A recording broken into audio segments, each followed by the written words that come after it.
We acknowledge that Tri-Cities Community Television operates on the traditional, ancestral, and unceded territory of the Coquitlam First Nation. We thank the Coquitlam who continue to live on these lands and care for them along with the waters and all that is above and below.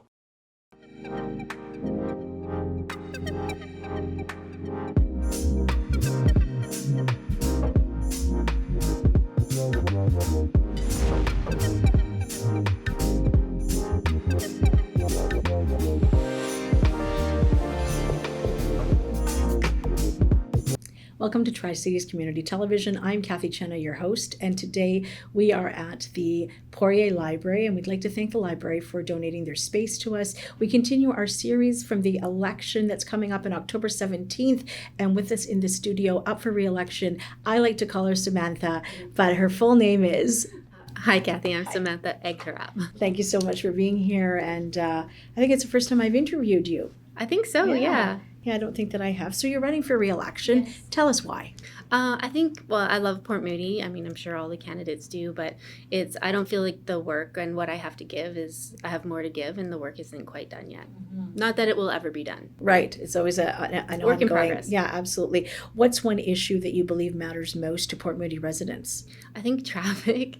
Traffic is probably top of mind, but council is working on that. We have we're looking at the expansion of the overpass by Ioko and on Barnett and by the SkyTrain station. So I'm hoping, and some more work down St. John. So I'm hopeful that by the time we get through to the fall that we'll have advanced that project with the goal of easing some of that afternoon peak rush hour. Right, exactly. So if you're reelected, what would your top 3 priorities be for Port Moody? Yeah, it's kind of hard. It's a broad question.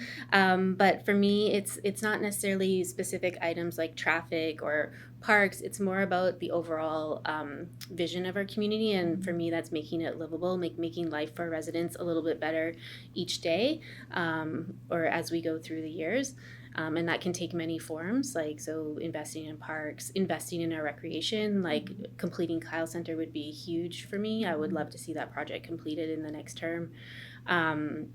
Obviously working on traffic and micro-mobility and access to everyday needs, that sort of idea that you can walk out your door and within 10-15 minutes get your groceries or go to your massage therapist or get to a park, all without your car.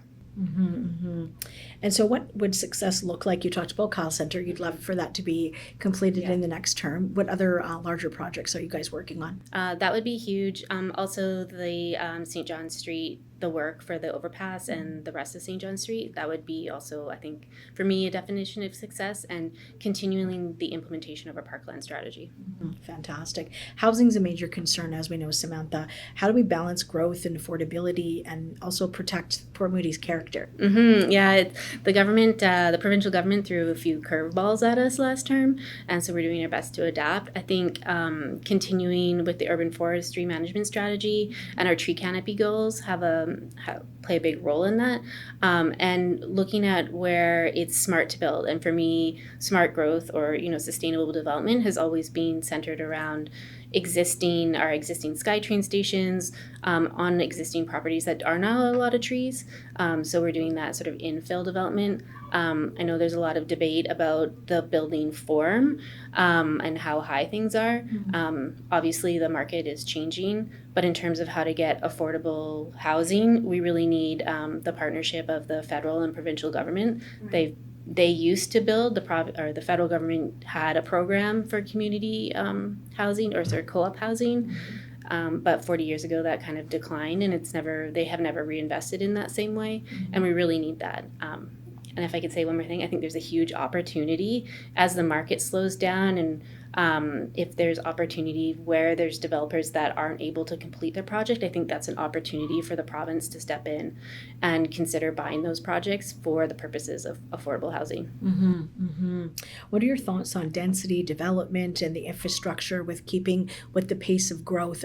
I heard earlier that by 2050, you're looking at 74,000 residents. How are we going to support these people? Yeah, I mean, again, that becomes, there's a lot of things that communities or municipalities aren't responsible for, like hospital, schools, and so there is still a big role for advocacy at the local level, and we need to continue to do that. We need to also continue to invest in our own infrastructure, and we can do that a number of ways, like not only just like the nice fun things like rec centers, but sort of the things that we don't see, like the sewer pipes and water, and we need to continue our investment in that. And it is a challenge to balance on that. There's a lot of external factors, but the role of the city council is to not only advocate but also to manage that as best we can within the system that we have, right. And that's not always easy to reconcile. How can the city better support families, seniors, youth, and small businesses? Yeah, so I think when we make decisions or when we get input, we really need to focus on those particular groups.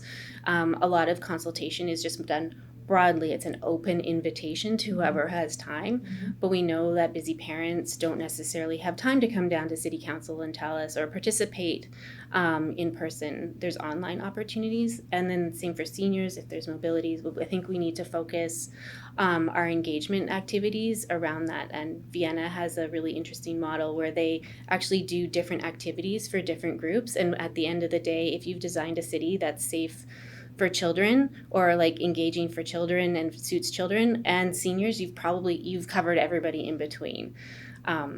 And I think I went off topic there.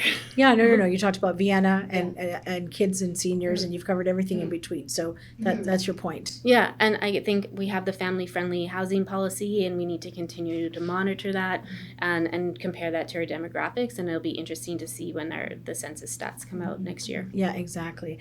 So Port Moody prides itself on its parks, of course, Rocky Point being one of them, trails, and the environment.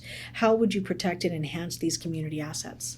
Yeah, so the parkland strategy is a key part of making sure we have parks that are accessible, parks and trails, and one of the metrics is that everybody's within a 5-minute walk, and so that we're not concentrating or forcing people to go in one direction. It's people and kids especially have the opportunity to play in their neighborhood. With the protection of trees, we need to uphold that for those goals in the forestry, the forest management strategy, which is 30% tree canopy cover, or 31%. And right now you can see on the map it's different in different areas. Like some areas need to have a lot and some areas need a lot of work. And that's part of the livability and also the like we know, and I'm sure Amy talked about this, but the cooling effect of tree canopy. And so then it also helps in extreme weather as well. Right. Traffic, transit, and parking remain big concerns. What solutions would you champion? I think, some of the things that we've done is looking at, what we've done already, but also continuing to evolve our parking management strategy. And also, like, if we want people to get out of their cars, we need to make it safe for people to use other forms of transportation and convenient. People aren't going to do things. I mean, I'm not going to do things if they're not convenient. If you are driving your car, but transit is faster, then maybe you'll take transit or biking. But we also need to make infrastructure safe so that parents can feel that their kids can go out on their bikes and they're going to be fine on the way to school. What kind of leadership style have you been bringing to council, and what will you continue to bring if you're reelected? I try to bring evidence-based decision-making with the goal of collaborative compromise, I like to call it. So if everybody's a little bit unhappy at the end of the day, then I think that's a good decision.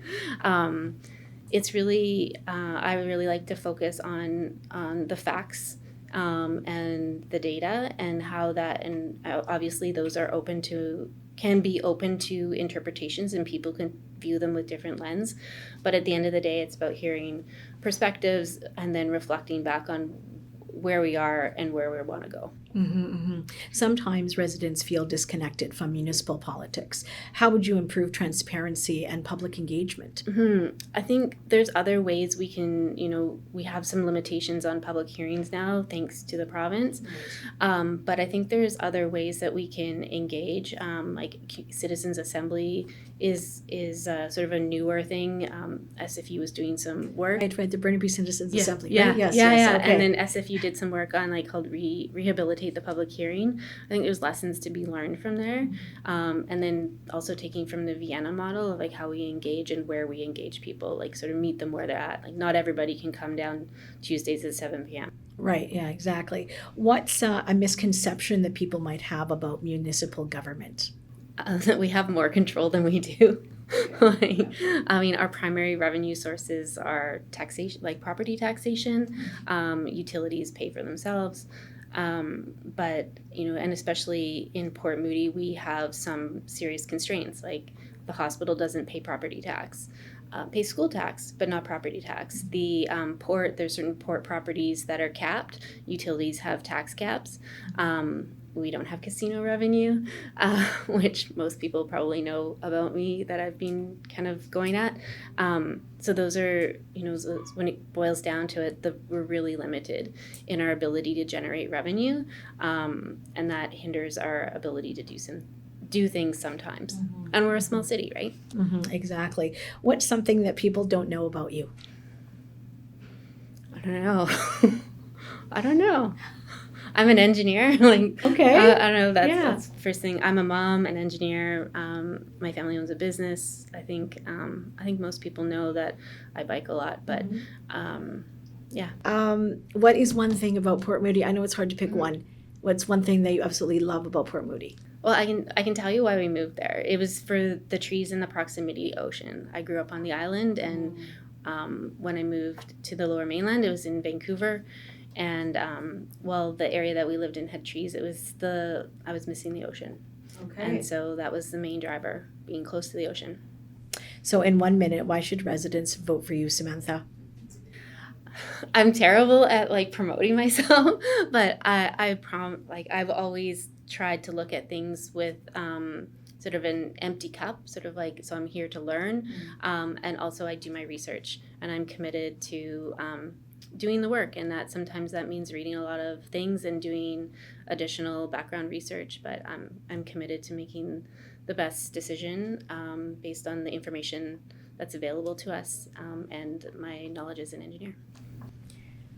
Well, that's something I didn't know about the engineer. I'm very impressed by that, actually. Today we're continuing with our election series. With us in the studio is Samantha. She's up for re-election in Port Moody, and she talks about evidence-based research that she likes to do, as well as collaborating with her colleagues around the council table. So remember, October 17th, 2026, it's your day to vote. If you want to make a difference, get out there and put your vote on paper. Thanks so much for watching. I'm Cathy Cena, Tri-Cities Community Television.